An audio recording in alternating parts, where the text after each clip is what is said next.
The hotel keycard felt too warm in my palm, like it had been sitting in someone else's hand for too long.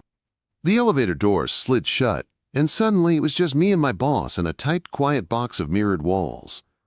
Meline Carter stared straight ahead, jaw set, like she could force the moment to behave if she stayed calm enough. The front desk clerk's words still rang in my head. Only one room left. I tried to breathe like this was normal, like I had not just been told I was about to share a room with the woman who made my stomach twist every time she said my name in that cool, steady voice. Her eyes flicked to mine for half a second, then back to the glowing floor numbers. "We're here for work," she said. "I know," I replied, but my voice came out tighter than I meant. The elevator climbed, smooth and silent, and I could feel the space between us shrinking without either of us moving. If you told me a week ago I would be standing in an elevator in Boston, holding a room key for a room meant for two, I would have laughed. My life did not have twists like that. My life was a straight line. I'm Eric Dawson, I'm 27. I live alone in a small studio apartment in Queens, and I work as a communications specialist at a big advertising agency in Manhattan. Most days I rush for the subway with a coffee from the corner bodega, squeeze onto the train, and walk into a bright office full of pressure and polished smiles. And in the center of that pressure sits Meline Carter, our client director. She's 37, sharp as a knife, and she runs meetings like a surgeon. One clean cut, one cold look, and you feel exposed. I've worked at the agency for 3 years, and in that time she has turned me into two different people.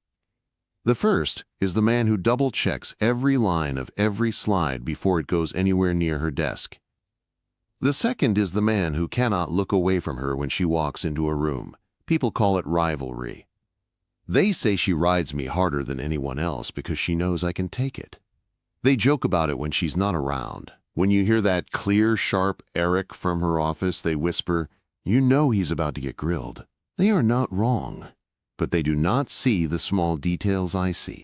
They do not notice how her perfect calm cracks for half a second during late nights, when the office lights go softer and the city outside the windows looks like a sea of tiny stars. They do not notice the way she sometimes stands by the glass wall of her office, staring down at the street like she's trying to remember what a normal life feels like. I told myself it was nothing, just respect, just fear, just the way power looks when it is wrapped in a tailored suit and carried like it belongs there. Then, that Monday morning happened. I woke up late. My alarm had failed, and the subway was a disaster. By the time I got to the office, it was past 9:30. My shirt was wrinkled, and I had a fresh coffee stain near my chest from someone slamming into me on the platform. I dropped my bag at my desk and felt it before I even saw her. That familiar chill. Meline stood behind the glass wall of the conference room, arms crossed, eyes locked on me. She didn't wave. She didn't call out. She just tipped her head once toward her office door. My stomach sank. I grabbed my laptop and walked in like a man heading into a storm. Her office was quiet in the way only powerful offices are quiet. The air conditioning hummed. Papers sat in neat stacks. Her tablet lay perfectly aligned beside her laptop. She looked up at me like I was a problem she planned to solve. "Sit," she said. I sat. She slid a printed proposal across her desk, tapping a section with one finger. "Explain this to me." I leaned forward, ready to defend it, ready to take the hit and survive. That was my routine with her. I spoke. She challenged. I fixed. We moved on. But then she stood, and everything shifted. She walked behind me to reach a folder on a high shelf. I heard the soft sound of her heels on the carpet, felt her presence closing in. When she leaned up, her shoulder brushed mine. It was brief, accidental, and somehow it felt like a spark ran through my whole body. She leaned a little too close, just long enough for me to catch her scent, a subtle perfume mixed with coffee, warm and clean. I turned my head without meaning to, and for a split second, I saw a hint of lace at the edge of her blouse and the pale line of skin beneath. I froze. My brain went quiet. Meline's hand paused mid-reach. Her eyes met mine. Not the boss look, not the cold one. Something else, something raw, like she had been caught off guard by her own humanity. Then, she grabbed the folder and stepped back so fast it was like she was pulling away from a fire. "This needs fixing."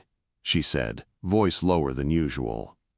She placed the folder on her desk, and her fingers brushed my hand for the briefest moment, like she was steadying herself, like she wasn't sure where to put her energy.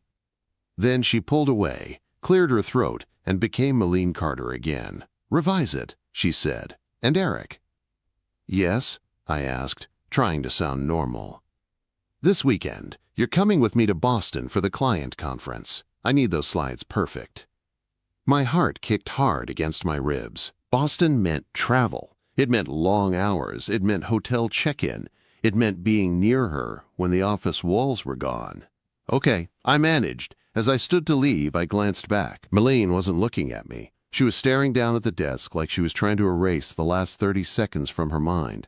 The days leading up to the trip were a blur. I buried myself in revisions, charts, notes, and data until my eyes burned.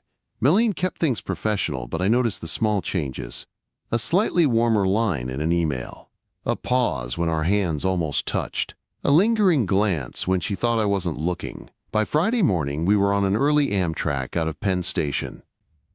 She sat across from me, laptop open, hair down for once, and I kept telling myself I was imagining the tension. Boston greeted us with crisp air and busy streets. The conference days were packed, and Meline performed like she always did. Confident, smooth, untouchable. But between panels, I saw the exhaustion in her eyes, like she was running on something thinner than pride. Late that afternoon, we walked into the hotel lobby, tired and quiet. The front desk clerk tapped at his keyboard, frowned, and looked up. Sorry," he said. "We're overbooked. We only have one room left. 2 beds." My mouth went dry. I started to speak, but Meline didn't hesitate. She turned to me. Her face calm, her eyes steady, like she was daring me to make it weird. "Only one room left?" she said. "We're both adults, right?" And before I could stop myself, before I could think about careers or gossip or lines you are not supposed to cross, I nodded and said, "I won't tell anyone." The moment we stepped into the hotel room, the air changed. It was quiet in a way that made every sound feel too loud. The soft click of the door, the roll of my suitcase over the carpet, the distant hum of city noise far below the window. 2 queen beds sat side by side with a small nightstand between them, a single lamp, a small desk in the corner, beige walls, a big window looking out at Boston, like the whole city was lit up just for us. I stood there for a second, not sure where to put my hands, not sure where to look. Meline walked in like she owned the space, but I caught the tiny pause in her steps. Even she felt it.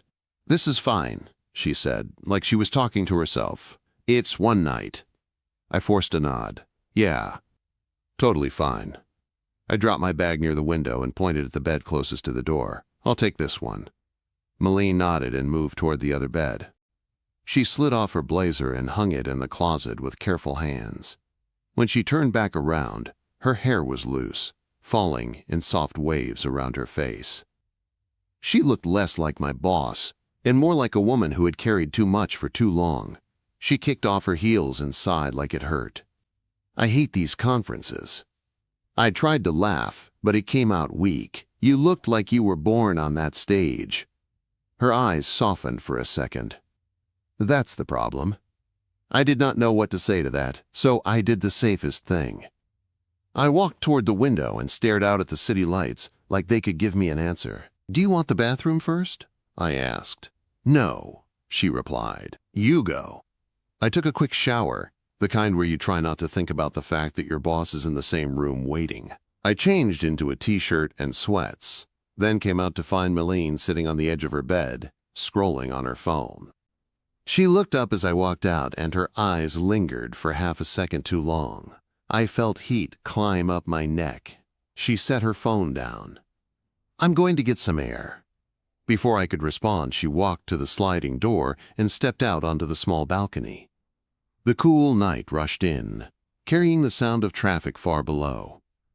I stood there for another moment, fighting myself, then followed her. Meline leaned on the railing, barefoot, sleeves rolled up. The wind lifted a few strands of her hair. She looked tired and beautiful and distant, all at once. "Nice view," I said. "It's not New York," she replied. I tried to keep it light. "New York is loud." She gave a small smile that did not quite reach her eyes. "So am I." Quote, "We stood in silence for a moment, watching the city glow. I could feel her presence beside me like a current. Close enough to touch, but not touching." Then she spoke again, softer this time. "Eric, do you ever think I come off like I don't feel anything?" Quote, the question caught me off guard. I turned to her. Her eyes were fixed on the street below, but her face had that honest look people only show when they stop pretending. I swallowed. "You come off like you're in control." Her jaw tightened, like she was trying not to react. "And?" "And like you've had to be," I said. "For a long time." Meline's breath left her slowly. "It's been 3 years since my divorce." I did not move. I did not interrupt. I just listened. "No kids," she went on. "No one waiting at home. People think power fixes loneliness. It doesn't. It just makes it easier to hide." Her voice was steady, but her hands gripped the railing like she needed something to hold on to. I felt something heavy in my chest. "I didn't know," I said. "You were not supposed to," she replied. "That's the point." Quote, the wind picked up, and she shivered slightly. Without thinking, I shifted closer. Not touching yet, just closer, like my body moved before my fear could stop it. "If you ever need someone to talk to," I said, "I'm here." Meline turned her head toward me. Her eyes were dark and sharp, but there was something softer underneath, something almost scared. She lifted her hand and placed it over mine on the railing. Her fingers were warm. The contact was gentle, but it hit me hard, like the world just changed direction. "Promise me something," she whispered. "What?" I asked, voice low. "Promise me you won't tell anyone about tonight," she said. "About this." I stared at her hand on mine, then looked at her face. I saw the way her calm was holding on by a thread. I saw the risk behind her eyes. "I promise," I said. She did not pull away right away. She stayed there, our hands together, the city below us, the wind around us, and the space between us suddenly feeling like nothing. When she finally stepped back, she looked like she was forcing herself to breathe. "Early start tomorrow," she said. "Right," I replied. We went inside and shut the balcony door. The room felt smaller now. The air felt charged. We got into our beds like we were trying to pretend we were normal coworkers, like we had not just shared something private, like her hand had not made my heart feel dangerous. The lights went off, and the room filled with faint glow from the street outside. I stared at the ceiling, wide awake. I heard her shift on her bed. A soft sigh. Then silence again. "You okay?" I whispered. A pause. Then her voice, quiet in the dark. "No." My chest tightened. "Do you want to talk?" Another pause, longer this time. "I should not be here," she said. "You mean Boston?" I asked. "I mean with you," she replied. I sat up slightly, heart pounding. "Then why did you come?" Her breathing sounded uneven. "Because I'm tired of being alone." The words sat in the dark between us, heavy and honest. I did not know what to say, so I said the only thing that felt true. "You don't have to be." Silence again. Then, very softly, "Good night, Eric." Quote, "Good night," I whispered. The next day was a blur of meetings and handshakes. We performed like professionals. She was sharp. I was steady. No one would have guessed we spent the night a few feet apart, hearing each other breathe in the dark. But the tension followed us like a shadow. On the train back to New York, she kept her eyes on her laptop, but once, her foot brushed mine under the table.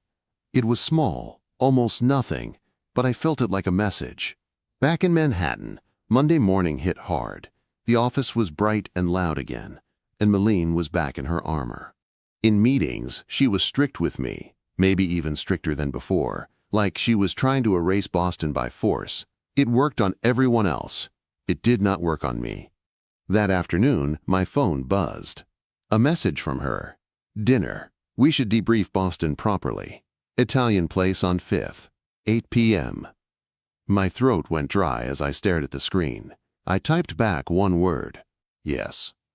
And as soon as I sent it, I knew I had just stepped into something I might not be able to walk away from. All day, that dinner text sat in my mind like a live wire. I tried to work. I tried to act normal. I answered emails, edited copy, cleaned up slides for another client. But every time my phone screen lit up, my heart jumped, even when it was just a spam alert.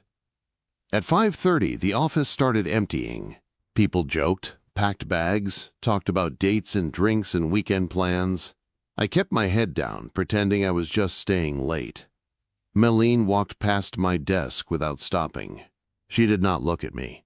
Not even a glance. She went into her office and shut the door. I told myself that was a good sign. She was careful. She was smart. She was still my boss in public. Then at 7:40, my phone buzzed again. Meet me outside. Do not come up together. That message made my stomach flip. At 8, I stepped out onto 5th Avenue. The air was cold enough to sting, and the city was loud with honking taxis and people rushing past. I spotted her across the street near the restaurant entrance. She was wearing a long, dark coat, hair down, hands tucked in her pockets. She looked like someone else when she was not surrounded by the office. I crossed carefully, like I was crossing into a different life. Inside, the restaurant was warm and dim. Red booths, low lamps, soft music in the background. It smelled like garlic and wine and baked bread. We got seated in a corner away from the main crowd. Meline removed her coat and hung it over the back of her chair. Underneath, she wore a simple black top that fit her in a way no work blouse ever did. No blazer, no sharp lines, just her. We ordered without much talk. She chose a glass of red wine. I did too, partly because my hands needed something to hold. For a few minutes we stayed on the safest topic, work. The client liked the deck, she said. Good, I replied. You handled them like always. She gave a small smile. You did too. The compliment hit harder than it should have. We talked numbers, follow-ups, next steps. But the longer we sat there, the more the words felt fake. Like we were both avoiding a truth sitting right between us. When the food arrived, the silence stretched. Meline finally put her fork down, eyes lowering to her plate like she had to gather courage. Eric, she said softly. I looked up. Yeah. Her eyes met mine, steady and honest. In Boston, I should not have said those things. My chest tightened. Why? Because once you say them out loud, you cannot pretend you don't feel them, she said. I swallowed. Do you want to pretend? Her gaze held mine for a long moment. No. The word came out like a confession. I felt my pulse in my throat. Then why are you pushing me away at the office? She let out a quiet breath. Because people are watching. They always are. If they even suspect something, it could destroy everything. I know, I said, but you texted me anyway. Her fingers tightened around her wine glass. Because I keep thinking about you. That was the moment the air changed. No more professional tone. No more pretending. I leaned forward slightly. What do you think about? Her eyes flicked to my mouth for half a second, then back up. The way you looked at me on that balcony, like I wasn't just your boss, like I was a woman. I did not have a clever reply, I just told the truth. You are a woman, I said. And you have been alone for too long. Her jaw tensed, like she was fighting emotion. You don't know what my life is like. I know what I see, I said. A woman who carries everyone else's pressure and never gets to put it down. Her eyes softened, and for the first time, she looked like she might cry, but she blinked it back fast. I'm not used to someone seeing me, she whispered. I reached across the table slowly, giving her time to pull away if she wanted. I placed my hand over hers. Her skin was warm, her fingers slightly tense at first, then they relaxed under mine. She looked down at our hands like it scared her. You're 27, she said quietly. You should be dating girls your age, not getting tangled up with someone like me. I'm not a kid, I replied. And I'm not confused. Her lips parted slightly as if she wanted to argue, but the words did not come. Instead, she squeezed my hand back. The rest of dinner felt like we were balancing on the edge of a cliff. We talked about small things, safer things. Where I grew up, her favorite coffee, the way she hates small talk at parties. We laughed once, a real laugh, and it made her look younger, softer. When we walked out into the cold night, The city felt louder, like it was trying to pull us back into reality. We stood on the sidewalk under the restaurant's warm light. Meline hesitated. "We can't do anything reckless." "I know," I said. Her eyes held mine. "But I don't want to go home right now." The words sent a rush through me. A taxi pulled up, and she stepped closer. "Get in," she said. I got in beside her, my heart pounding so hard I could barely hear the cab driver ask for an address. She gave her building location in a calm voice, like it was nothing. Like she had not just pulled me into her world. The taxi moved through Manhattan, passing bright storefronts and blurred headlights. Inside it was quiet except for the sound of the road and our breathing. Meline turned slightly toward me. Her hand brushed my knee. It was small, but it felt like permission. I looked at her, asking without words. She swallowed, then whispered, "Eric." That was all she said, but it was enough. I leaned in, slow at first, giving her one last chance to stop it. She didn't. Her lips met mine, soft and careful, then deeper, like she had been holding back for months. Her hand slid to my chest, gripping my shirt, pulling me closer like she was afraid of losing her nerve. The kiss was warm and real and terrifying. When we pulled apart, her forehead rested against mine. "This is a mistake," she whispered. "Then why are you still here?" I asked. Her breath shook. "Because it feels like the first honest thing I've done in years." The cab stopped in front of her building. She paid quickly, then stepped out, and I followed. In the lobby, she kept distance again, like she remembered the world. But when the elevator doors closed, she exhaled like she had been holding her breath all night. She looked at me, eyes dark and searching. "We have to be careful," she said again. "I know," I replied. She nodded once, then stepped closer and kissed me again, shorter this time, like she needed it. Then she pulled back, lips trembling slightly. "Go," she whispered. "Before I do something we can't undo." I left her building feeling like my feet were not touching the ground.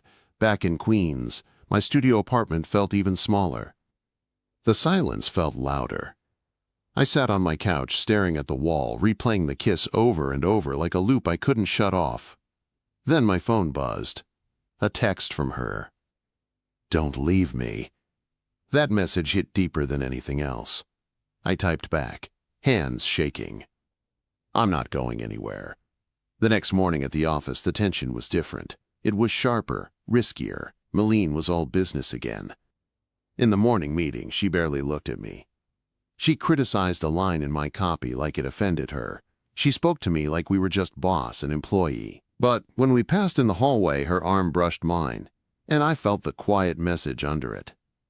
Later that day, I overheard two people by the coffee machine. "Did you see Eric and Meline leaving that Italian place last night?" My stomach dropped. The rumors had started. And if the office was already talking, it meant we were running out of time before someone forced the truth out into the open. The words by the coffee machine hit me like a punch. I stood there with my paper cup in my hand, pretending I did not hear anything, but my stomach turned cold. I walked back to my desk and tried to focus on my screen, but my hands felt shaky. Every laugh across the office sounded like it was about me. Every glance felt like a spotlight. By lunchtime, I got pulled into Tom's office. Tom was my manager, older, tired-looking. The kind of guy who had been in agencies long enough to know how fast rumors could turn into damage. He shut the door, pointed at the chair, and rubbed his forehead like he did not want to say what he had to say. "Eric," he started, "I'm not here to accuse you of anything. I'm here to warn you." My throat went dry. "Warn me about what?" He leaned back and held my stare. "People are talking about you and Carter. They're not whispering quietly either. Work dinners, late nights, the train trip, you name it. You know how this place is. They smell a story and they chase it." I tried to keep my voice steady. "It was a work dinner." Tom raised a hand. "Maybe, but perception is reality in a place like this. And if leadership thinks there's an ethics issue, they won't care what you meant. They'll care what it looks like. You're talented, kid. Do not let your life get wrecked over something you can't control." I sat there, staring at the edge of his desk. "What are you telling me to do?" "I'm telling you to think," he said. "Because if this blows up, You're not the only one who gets burned." When I walked out, my chest felt tight.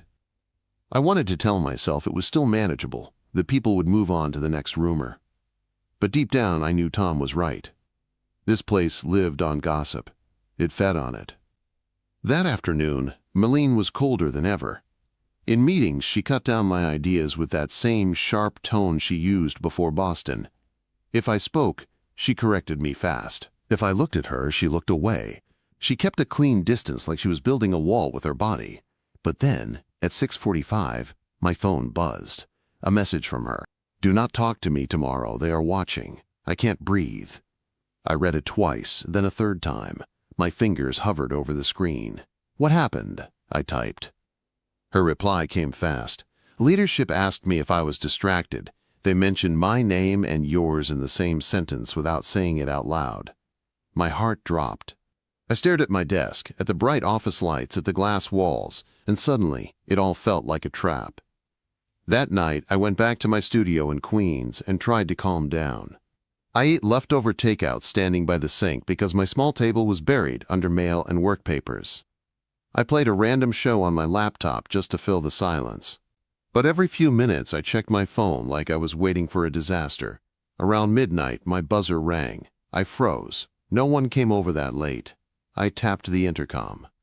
"Hello?" "It's me," Meline's voice said, and it sounded strained. "Please," quote.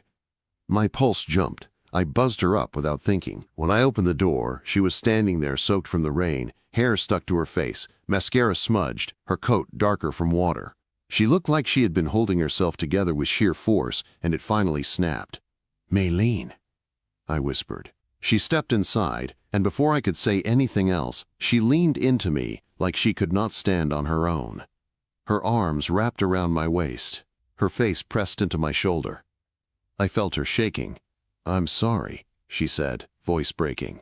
"I did not know where else to go." I shut the door, locked it, and guided her to the couch. My studio was small and messy, but she did not look around. She sat down like she had no energy left to pretend. I grabbed a towel and gave it to her, then wrapped a blanket around her shoulders. Her hands trembled as she tried to wipe her face. "They pulled me into a meeting," she said, staring at the floor. "They said they've heard rumors.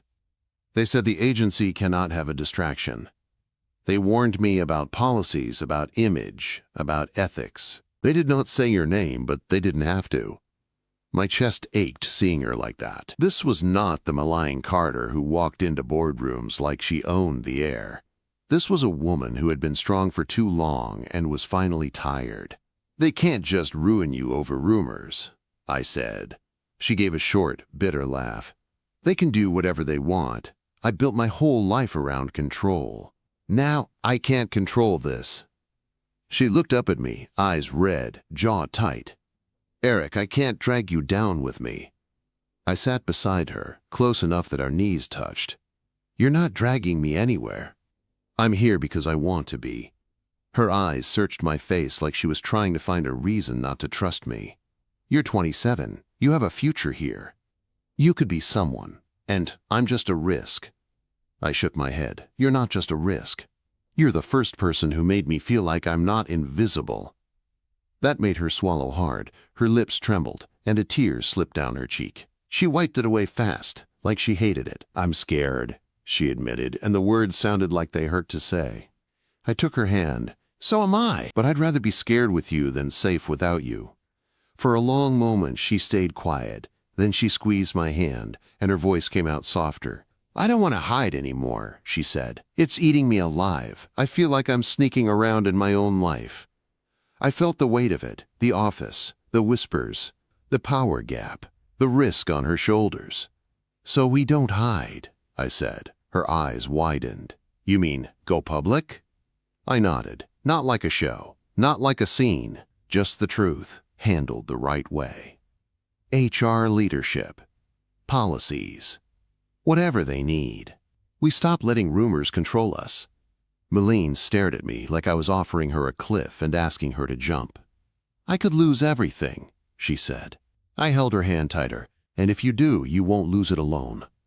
That night she stayed on my couch, not because we were chasing drama, but because she needed a place where she could breathe without performing. I sat on the floor beside her until her shaking eased. When she finally fell asleep, her face turned toward me like she trusted me even in rest. I did not sleep much. I watched the rain streak down my window and thought about how one key card in Boston had changed everything. In the morning, Meline left before sunrise. She paused at the door, hair still damp, coat pulled tight around her. "Thank you," she whispered, "for not treating me like a headline." I stepped closer. "We're doing this, right?" She nodded, eyes glossy but steady. "Yes, we're doing this." That week, we went to HR together. We didn't hold hands in the hallway. We didn't make it a moment. We walked in like two adults with a hard truth and no more room for games. The HR director listened, asked questions, reminded us about policy. Leadership got involved. Meetings happened behind closed doors. The agency moved like a machine, deciding what to do with us. The waiting was the worst part. I sat at my desk pretending to work while my mind ran in circles. Meline stayed calm in public, but I could see the tension in her shoulders. I could see how often she took a deep breath like she was bracing for impact. Then the decision came. They didn't fire us, but they did make changes. Meline stepped away from her client director role. They moved her into a strategic advisor position, less day-to-day leadership, less power on paper, and she took it without a fight. It hurt to see her sacrifice, but she looked me in the eye and told me something I'll never forget. "I spent years chasing titles to prove I mattered," she said. "If I have to lose a title to keep my life, then fine." For me, they moved me to lead a new digital project team. A promotion in responsibility more than status. Like, they wanted to keep me busy and watched at the same time. Tom gave me a tight smile when he heard. "You're lucky," he said quietly. "Do not waste it." The office took time to adjust. Some people kept their distance. Some looked at us like we were trouble. But the work kept moving, and we kept delivering. Our projects did well. Clients were happy. The whispers slowly turned into boredom. Outside the office, something in Meline changed. Not overnight, but slowly, like a locked door easing open. A few months later, we found a small apartment in Park Slope, Brooklyn. Creaky hardwood floors, a tiny kitchen, a fire escape that looked over a quiet street. It wasn't her sleek Upper East Side place. It wasn't my cramped Queens studio. It was ours. The first night we slept there, surrounded by boxes, she lay beside me with her hand on my chest like she was making sure I was real. "I didn't think I deserved this," she said. I kissed her forehead. "You do." Life wasn't perfect after that. There were hard talks about the future, about age, about fear, about what people might always assume. But for the first time, we had the space to face those things without hiding. A year after Boston, I took her back. Same city, same crisp air, same river lights. Different story. We walked along the Charles River at sunset, her arm linked through mine. She looked peaceful, not empty. She looked like a woman who had finally stopped running. I stopped near the water and turned to her. My hands were shaking, but my voice was steady. "Meline," I said, "you showed me what it means to stay, even when it's hard. Especially when it's hard." Her eyes widened like she already knew. I took out a small box and dropped to one knee. "I don't promise easy. I promise real. I promise I'll be here when the world gets loud. Will you marry me?" She covered her mouth with her hand, and tears filled her eyes. For a second, she couldn't speak. Then she nodded hard, almost laughing through the tears. "Yes," she whispered. "Yes, Eric." I slid the ring onto her finger, and she pulled me up and kissed me like she was choosing me all over again. The city lights flickered behind her, and for the first time in my life, I felt steady. Later, back in Brooklyn, we sat on our fire escape with 2 cheap cups of coffee, watching the street go quiet. Meline rested her head on my shoulder and let out a soft breath like she was finally safe. "You kept your promise," she said. I looked down at her hand, the ring catching a bit of streetlight. "Which one?" "The one you made in Boston," she said. "When you said you wouldn't tell anyone." I smiled and kissed her hair. "I didn't." "We did." She laughed softly, and the sound filled the space between us like warmth. And in that moment, I realized the risk had never been the real danger. The real danger was staying lonely, just because it felt safer. With her, I stopped choosing safe. With her, I chose love.